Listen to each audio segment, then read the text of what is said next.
राजस्थान की तपती रेत में अरावली की पहाड़ियों के बीच एक प्राचीन किला सदियों से एक खौफनाक रहस्य समेटे खड़ा है।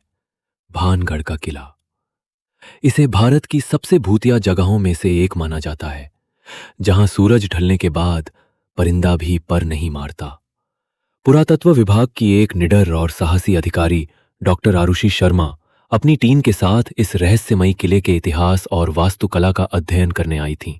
उनके साथ उनके सहयोगी एक युवा और उत्साही शोधकर्ता विक्रम भी थे। विक्रम थोड़ा अंधविश्वासी था, लेकिन आरुषि का वैज्ञानिक दृष्टिकोण उसे हर चुनौती का सामना करने की हिम्मत देता था। एक शांत सुनहरी शाम थी जब आरुषि और विक्रम ने भानगढ़ के खंडहरों में प्रवेश किया। दिन के उजाले में भी किले की हवा में एक अजीब सी उदासी और भारीपन महसूस हो रहा था। टूटी हुई दीवारें, वीरान गलियारे और खंडहर हो चुके मंदिर एक अनकही कहानी बयां कर रहे थे। उनका लक्ष्य किले के भीतर एक अज्ञात कक्ष का पता लगाना था, जिसके बारे में स्थानीय किंवदंतियों में कहा जाता था कि वह किले की आत्माओं का प्रवेश द्वार है। जैसे जैसे सूरज पश्चिम में ढल रहा था, किले के ऊपर एक अजीब सी खामोशी छाने लगी। हवा थम गई और पेड़ों के पत्ते भी हिलना बंद हो गए। आरुषि ने अपने उपकरण तैयार किए, जबकि विक्रम थोड़ा असहज महसूस कर रहा था। मैम, क्या हमें रात होने से पहले वापस नहीं चलना चाहिए? विक्रम ने हल्की आवाज में पूछा। आरुषि ने मुस्कुराते हुए कहा, विक्रम, विज्ञान डरने वालों के लिए नहीं है। हमें इस किले के रहस्य को उजागर करना है।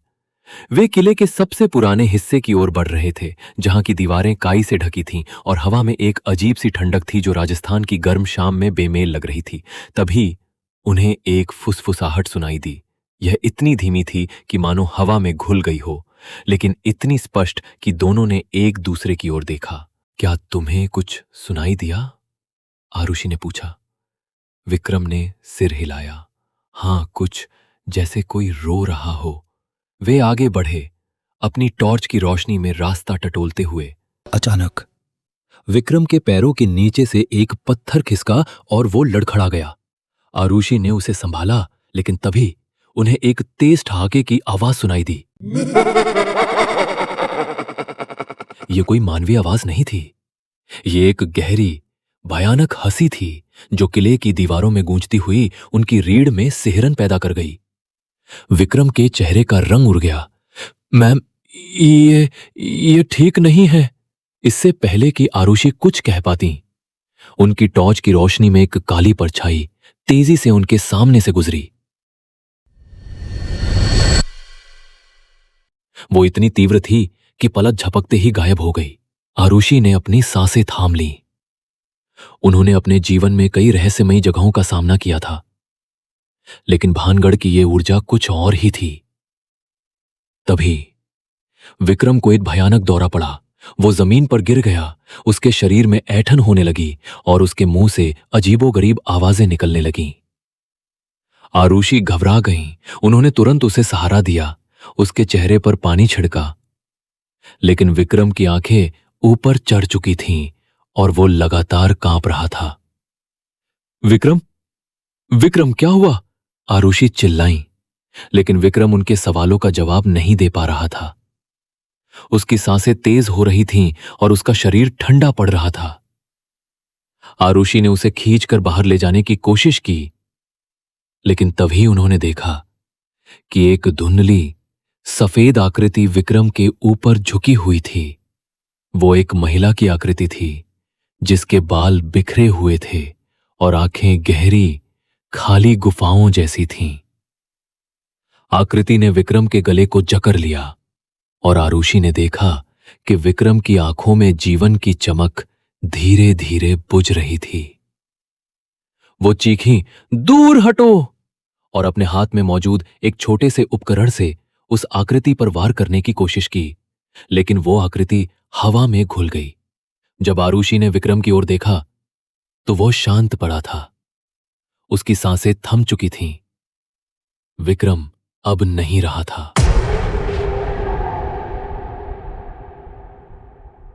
आरुषि का दिल जोर से धड़क रहा था। उनके सहयोगी, उनके दोस्त एक पल में उनकी आंखों के सामने खत्म हो गया था।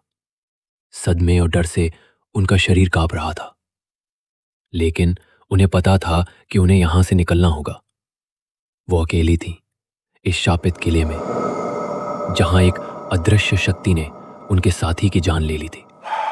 उन्होंने अपनी टॉर्च उठाई और तेजी से मुख्य द्वार की ओर भागी। किले के गलियारे अब पहले से कहीं ज्यादा अंधेरे और भयावह लग रहे थे।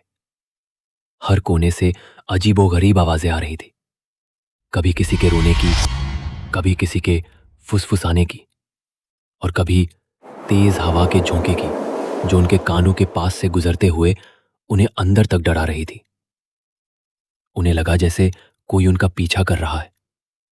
उन्होंने पीछे मुड़कर देखा, लेकिन वहां कुछ नहीं था सिवाय घने अंधेरे के। तभी एक ठंडी बर्फीली हवा का झोंका उनके चेहरे से टकराया और उन्होंने देखा कि उनके ठीक सामने एक ऊंची मेहराब के नीचे वही सफेद आकृति खड़ी थी। इस बार वो अधिक स्पष्ट थी। ये एक रानी की आत्मा थी, जिसके चेहरे पर क्रोध और पीड़ा के भाव थे। उसकी आंखें लाल थीं और उसके होंठ धीरे धीरे हिल रहे थे, जैसे कुछ कह रहे हों, लेकिन कोई आवाज नहीं आ रही थी। आरुषि ने हिम्मत करके अपनी टॉर्च उस पर मारी, लेकिन रोशनी उससे होकर गुजर गई, जैसे वो सिर्फ एक भ्रम हो। रानी की आकृति धीरे धीरे उनकी ओर बढ़ने लगी। आरुषि पीछे हटने लगी। उनकी सांसें गले में अटक रही थीं। रानी की हर चाल के साथ किले की हवा और भारी होती जा रही थी, मानो वो उनके चारों ओर एक अदृश्य जाल बुन रही हो। आरुषि को लगा कि उनके फेफड़ों में हवा कम पड़ रही है। उन्हें सांस लेने में तकलीफ होने लगी। उन्हें लगा जैसे कोई अदृश्य हाथ उनके गले को कस रहा हो। आरुषि ने अपनी बची हुई शक्ति बटोरी और चिल्लाई, छोड़ दो मुझे! लेकिन उनकी आवाज किले की खामोशी में खो गई। रानी की आकृति अब उनके बिल्कुल करीब थी। आरुषि ने अपने हाथ बढ़ाए जैसे खुद को बचाने की कोशिश कर रही हो, लेकिन उनके हाथ रानी के शरीर से होकर गुजर गए। उन्हें एक पल के लिए ऐसा लगा जैसे उनका शरीर जम गया हो, उनकी आत्मा उनके शरीर से बाहर निकल रही हो। उन्हें विक्रम का चेहरा याद आया, उसकी डरावनी मौत। क्या उनका भी यही हश्र होगा? अचानक उन्हें एक तेज रोशनी दिखाई दी। ये किले के मुख्य द्वार से आ रही थी। पुलिस की गाड़ियां किले के बाहर पहुंच चुकी थी। स्थानीय लोगों ने उन्हें चेतावनी दी थी कि रात में किले में ना जाएं, और जब उन्होंने शाम ढलने के पार भी उनकी गाड़ी बाहर खड़ी देखी तो उन्होंने पुलिस को सूचित कर दिया था। जैसे ही पुलिसकर्मी टॉर्च की रोशनी के साथ किले में दाखिल हुए, रानी की आकृति एक चीख के साथ हवा में खुल गई। आरुषि जमीन पर गिर पड़ी। उनके शरीर में जान नहीं बची थी। पुलिसकर्मियों ने उन्हें उठाया और बाहर ले गए। उन्हें तुरंत अस्पताल ले जाया गया, जहां उन्हें कई दिनों तक सदमे से उबरने में लगा। जब आरुषि को होश आया तो उन्हें विक्रम की मौत के बारे में बताया गया। उन्हें उस पूरी औरत या रानी की आकृति के बारे में कुछ भी याद नहीं था, सिवाय एक भयानक ठंडक और घुटन के। डॉक्टर ने इसे सदमे का प्रभाव बताया, लेकिन आरुषि जानती थी कि उन्होंने क्या देखा था। भानगढ़ किले का रहस्य आज भी अनसुलझा है, और आरुषि शर्मा उस भयानक रात की गवाह थी, जब उन्होंने अपनी आंखों से एक ऐसी दुनिया का अनुभव किया जिसे विज्ञान भी नहीं समझा सकता।